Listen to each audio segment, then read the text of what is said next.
Welcome back, y'all. Today we're doing something a little bit different. We say that a lot because we are always doing something a little bit different, but I'd rather be starting this video out on the golf course because we're dealing with golf shoes today. Now, if you've seen the video from probably about a year ago, we actually took a pair of golf shoes and turned them into some regular old dress shoes for the office, but today we're going in reverse and we're getting a little more creative with this one. So, hey, stick around, you're gonna see what we're gonna do. But before we get into it, I need you to go ahead and give me one of these.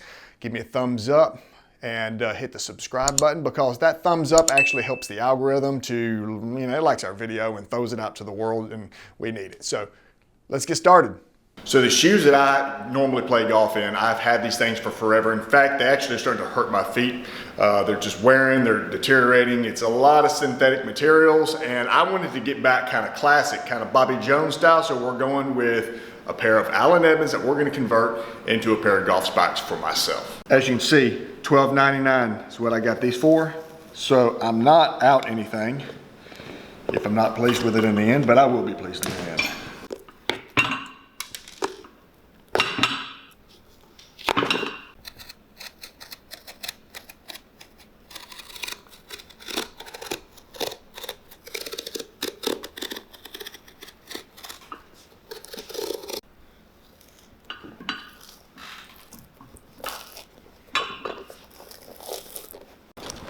And since I am going to be walking 18 in these, and these weren't previously mine, obviously, I'm going to have to replace the footbed because I want something fresh to be walking on, and I don't want any bumps and lumps that are going to be pushing into my foot.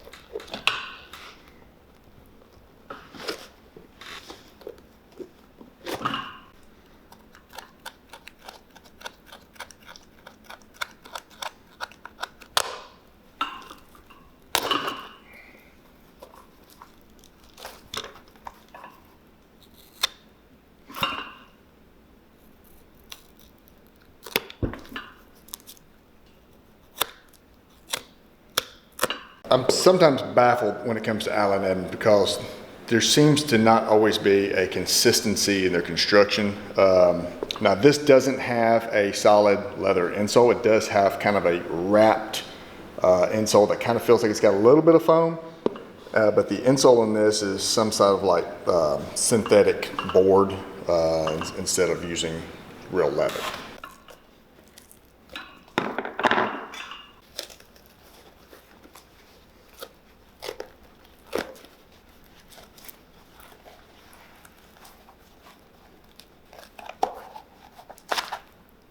All right, so before we go on, I just want to talk just for a second. This channel is all about learning. It's all about, learning new things to take care of your shoes, or how we can recraft shoes and you can take care of your own shoes. And so I want to just take a minute just to talk about today's video sponsor, which is Skillshare. Skillshare is an online learning community with thousands of classes. And like us, they are big on getting lost into creativity, getting into your passions, and learning new skills. So I thought I would do y'all a favor by going through and finding a few classes that I really enjoyed, and then I thought that y'all would enjoy these as well. A few of these are Creating Your Dream Career, Real Productivity, How to Build Habits That Last, and Modern Money Habits, 5 Steps to Building the Life That You Want. And one of the ones that I'm actually taking right now is Influencer Marketing, Collaborate with Bloggers and Increase Your Brand Awareness by Luna Vega. Now, as many of y'all know, Trent and I not only own Potter & Sons, but we also own Southern Polish, which is a new sandal and leather goods company. Now, one of the things that I liked about this course is Luna talks about a lot of ways that we can actually reach other groups of people or tap into different markets that we previously didn't know how to. So really a great course, and we really enjoyed it. Skillshare is curated specifically for learning, meaning they don't have any ads, and they're always coming out with new premium classes. So you can stay focused on wherever your creativity takes you. Okay, y'all, so the first 1,000 subscribers to click on the link in the description will get a free trial on premium membership so you can explore your creativity. So theirs is just a piece of leather, thin leather, that's covered over a insole board that has a little piece of foam underneath it. We are going all leather. All right, so here's what we're gonna do. I didn't really like the toe shape of this, and since we're gonna go ahead and replace the insole, we're gonna actually reshape it using a last that I've made many of my own shoes from. They're the same size. It is a different toe shape. Now, traditionally, the toe shape is gonna depend on the last. If you wanna change the toe shape, you gotta have a new last for that. But what we're gonna do is we're actually gonna remove the old, and I've already done it on one of them. This one still has the hard toe puff in. We took this out, and now it's a lot more pliable.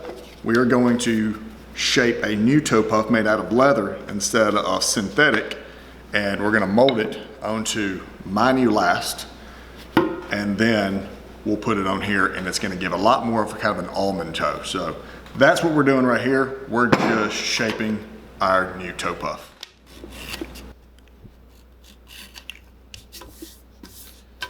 And you wanna feather this down to where it is practically just a point. So I'm actually gonna have to go a little bit further to get that to where it is literally like nothing.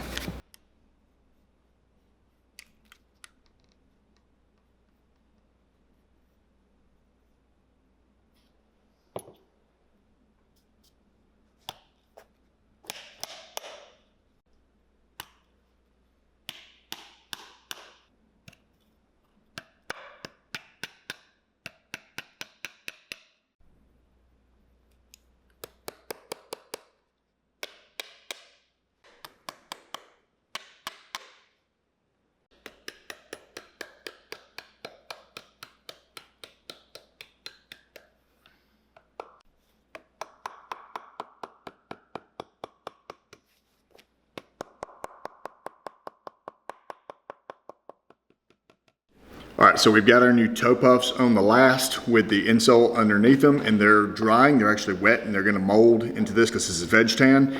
Now, there's two different ways of doing this. You'll see a lot of shoemakers who will actually go ahead and last the shoe, and then once they're finished lasting, that they'll pull back the upper part of the outside layer, then they will actually put this on. You will see other shoemakers who will go ahead and pre-mold these, and then they can just slip them on. So there's no really wrong way to do it. It's just kind of personal preference. Because these shoes are already lasted, we're gonna do the pre-molded, so that's why we're gonna let them mold on, and then when we put the shoe on, we can go ahead and just slip it right between the lining and the outside leather. All right, so we have created a new insole. We put a new rib on there. We've got it into the shoe. If you notice up here, the lining still wants to kind of do this little chiseled squarish toe, and so we're gonna have to basically put a few stitches in. Now normally when you're making a shoe, there's extra leather and it's nailed in, and as you're putting it on the welt, you're pulling out like a nail at a time and going around. We don't have that because it's already been trimmed. So that's why I put a couple of stitches here going through at the joints just to hold this in place. And then I'm gonna have to do a few around the toe when I wet it, just to try to get that to form into kind of an almond toe before we put the new toe puff on. So that's what we're gonna do now. All right, so we have put the toe puff on, put a little bit of paste underneath it. We're gonna put some more paste once this molds. I'm gonna put a few more nails around here. It was a lot more difficult to do the pre-molded than it was if I did it, you know, kind of flat and then molded it when I've got the lining already around. But hey, we're gonna make it work anyway, so I'm gonna put a few more nails in here to hold it. And these little lumps and bumps, we can actually take a rasp and a sand and kind of smooth it all out before we pull the upper back over. So we're gonna just have to sit and let this dry.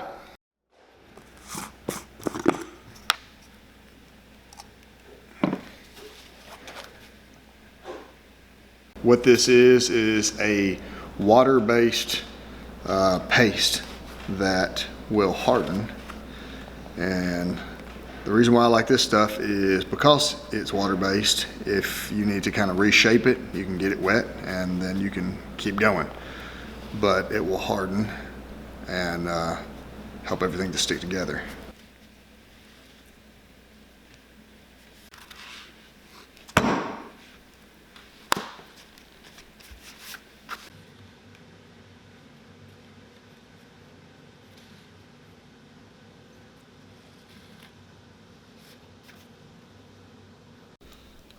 All right, wrapping up this welt, almost done. And then we will get these innards all filled in. move on to the sole.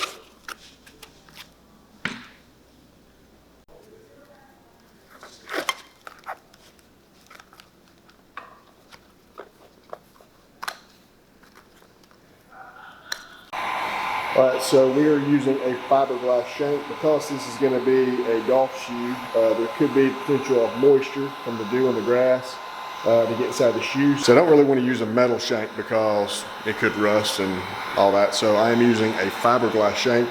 This is just basically a tube of uncured resin, and then heated with a heat gun, and it solidifies, get real hard, and that's what we're going to use.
All right, so we have finished up the lasting and putting on the soles. The toes are no longer squared. Got that kind of almond shape to them. And got to make them look good before I hit the links. So let's throw some polish on these things and get them cleaned up, and then we'll show you the final thing.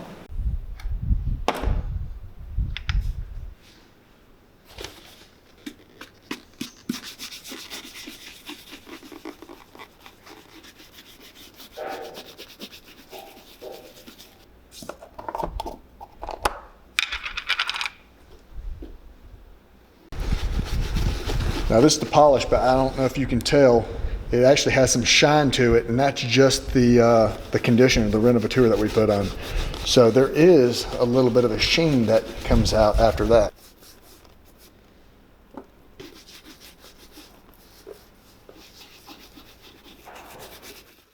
So there it is, folks. We have taken this pair of shoes that I got off eBay for like 12, 13 bucks. I didn't like the shape of that toe because we actually did a video where we were talking about square-toed shoes, and I'm just not a big fan. So what did we do? We ripped the guts out of that thing, got my last that I normally make pair of shoes on, stretched it over. We had to create a new toe puff, so we did that out of leather, just like you would in a handmade shoe. And then that gave us a nice little almond toe, and just, I think, really gave a better look to it. We had to put brand new insoles into it, brand new rib onto it, brand new welt onto it, did a little fudge wheel action around on the rib, and put JR soles. Now, one thing that we normally don't do on shoes is going with an all leather heel and or the top lift. And so that's what we did on this one. I think it just looks so much better. It's smooth, and I'm walking on grass most of the time, so I don't really need the traction because that's what the spikes are for. So, hey, hope y'all enjoyed this. Now, if you also want to get some products that you saw in the video of us actually using on the shoe, or anything for the shoes that you need, then definitely check out potterandsons.com. And remember, we do have that sandal company called Southern Polish. Check it out as well. We'll put links to both of them in the description below. Well, until next time, Y'all have a good one.